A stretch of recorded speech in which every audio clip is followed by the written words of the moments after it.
श्री स्वामी समर्थ. नमस्कार मंडळी, स्वामी चमत्कार या चॅनलमध्ये तुमचं सर्वांचं स्वागत आहे. श्रावण महिना खूप पवित्र महिना आहे. श्रावण महिन्यामध्ये आपण कोणतेही व्रत उपवास सुरू करतो. श्रावण महिना हा खूप लवकर फळ देणारा श्रावण महिना आहे. कोणतीही सेवा उपाय सुरू करता तेव्हा श्रावण महिन्यापासून सुरू करावी, कारण श्रावण महिन्यापासून कोणतेही व्रत उपवास सुरू करतो याचे फळ लवकरात लवकर मिळते. श्रावण महिना खूप पवित्र महिना मानला जातो. या महिन्यामध्ये आपण महादेवांना प्रसन्न करून घेण्यासाठी बरेच प्रयत्न करतो, उपवास करतो, व्रत करतो. या महिन्यामध्ये, श्रावण महिन्यामध्ये काही वस्तू घरातील कोणालाही द्यायच्या नाहीत. त्या वस्तू कोणत्या आहेत? जेव्हा घरामधून काही वस्तू दुसऱ्यांना देतात तेव्हा आपल्या घरामध्ये गरिबी येते. गरिबी येते, दुःख येते, आजारपण वाढते, बऱ्याच अडचणी सुरू होतात. म्हणून या गोष्टी कधीही कोणाला द्यायच्या नाहीत श्रावण महिन्यामध्ये. श्रावण महिन्यात कोणत्या वस्तू द्यायच्या नाहीत ते आपण या व्हिडिओमध्ये पाहणार आहोत. चॅनलवरती नवीन असाल तर चॅनलला सबस्क्राईब नक्की करा, लाईक करा, कमेंटमध्ये श्री स्वामी समर्थ नक्की लिहा. स्वामींचे नामस्मरण केल्याने तुमच्या मनातील सर्व काही चांगल्या इच्छा पूर्ण होतात आणि स्वामी महाराजांची कृपा तुमच्यावरती राहते. म्हणून श्री स्वामी समर्थ नक्की लिहा. श्रावण महिन्यात कोणी कितीही मागू द्या, या 3 वस्तू कोणालाही देऊ नका.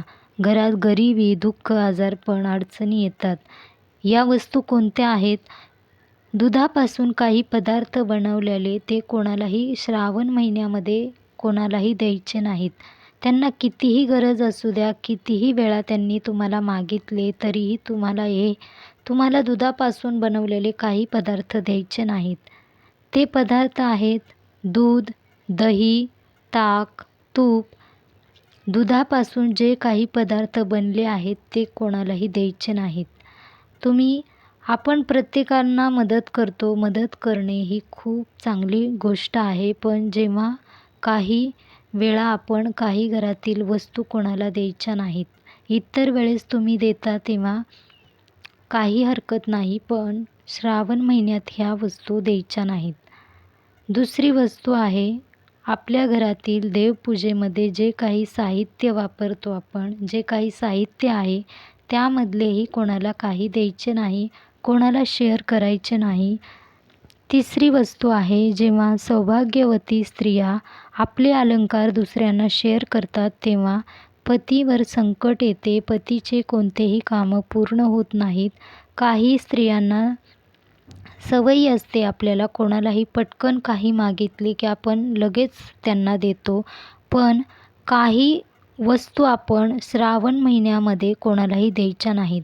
श्रावण महिन्यामध्ये आपण आपल्या पतीच्या आयुष्यासाठी किंवा प्रगतीसाठी खूप प्रयत्न करतो, उपवास करतो, महादेवांना प्रार्थना करतो.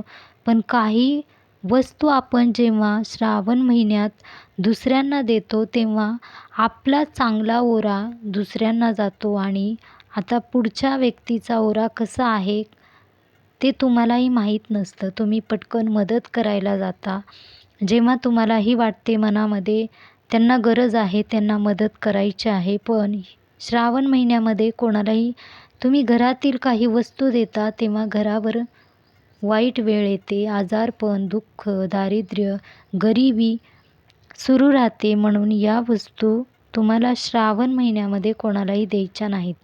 तुम्ही इतर वेळेस मदत करा, पण श्रावण महिन्यामध्ये घरातील काही वस्तू कोणाला दिल्याने आपल्या घरावर वाईट वेळ येते. प्रत्येक व्यक्ती आपल्या घरासाठी, कुटुंबासाठी खूप कष्ट करतात, मेहनत घेतात. मग आपणच काही चुका केल्या तर आपल्या घरातील लक्ष्मी माता निघून जाते. आपल्या कुटुंबाला सुखी राहण्यासाठी आपण भरपूर प्रयत्न करतो, कष्ट करतो, मेहनत घेतो. पण काही गोष्टी आपण चुकून करत असाल तर या गोष्टीचा परिणाम आपल्या कुटुंबावर होतो. घरामधील आपल्या पैसा टिकून राहत नाही, अन्न धान्य टिकून राहत नाही जेव्हा आपण काही गोष्टी, काही वस्तू दुसऱ्यांना देतो. मग या वस्तू देणे तुम्हाला टाळायचे आहे. श्रावण महिन्यामध्ये कोणतेही उपवास, व्रत केले तर याचे फळ लवकरात लवकर मिळते. म्हणून श्रावण महिन्यापासून कोणतेही व्रत सुरू करावे याचे फळ लवकरात लवकर मिळते. कारण श्रावण महिना खूप पवित्र महिना आहे. या महिन्यामध्ये आपण उपवास सुरू करतो, व्रत सुरू करतो, तर याचे फळ लवकरात लवकर मिळते. श्रावण महिना सुरू झाला आहे. या महिन्यापासून तुम्हाला या काही वस्तू आहेत त्या आपल्या घरातील तुम्ही कोणालाही देऊ नका. कारण आपल्या घरामध्ये सुख शांतता राहण्यासाठी बरेच प्रयत्न करतो, पण काही चुका नाही केल्या तर आपले कुटुंब सुरक्षित राहू शकते. लक्ष्मी माता ही स्थिर राहते, घरात अन्नधान्य टिकून राहते, घरामध्ये सतत शांतता, आनंद, वैभव हे आपल्या घरातील सर्व काही गोष्टी व्यवस्थित राहतात. म्हणून या गोष्टी श्रावण महिन्यामध्ये कोणालाही द्यायच्या नाहीत. कोणी कितीही मागू द्या, त्यांना कितीही गरज असो, तरीही या वस्तू आपल्या घरातील कोणालाही द्यायच्या नाहीत. कारण जेव्हा आपण आपल्या घरामधील लक्ष्मी माता टिकून राहण्यासाठी बरेच प्रयत्न केलेले असतात, आपले कुटुंब खूप कष्ट मेहनत घेत असतात, मग आपणच काही चुका केल्या तर आपल्या कुटुंबावरही अडचणी येऊ शकतात, पतीची प्रगती थांबते. म्हणून श्रावण महिन्यामध्ये आपले सौभाग्यवती स्त्रियांनी काही अलंकार दुसऱ्या स्त्रीसोबत कधीही शेअर करायचे नाहीत. पतीचे आरोग्य चांगले राहण्यासाठी, पतीचे कोणतेही कामं चांगले होण्यासाठी तुम्हाला हे टाळायचे आहे. श्री स्वामी समर्थ.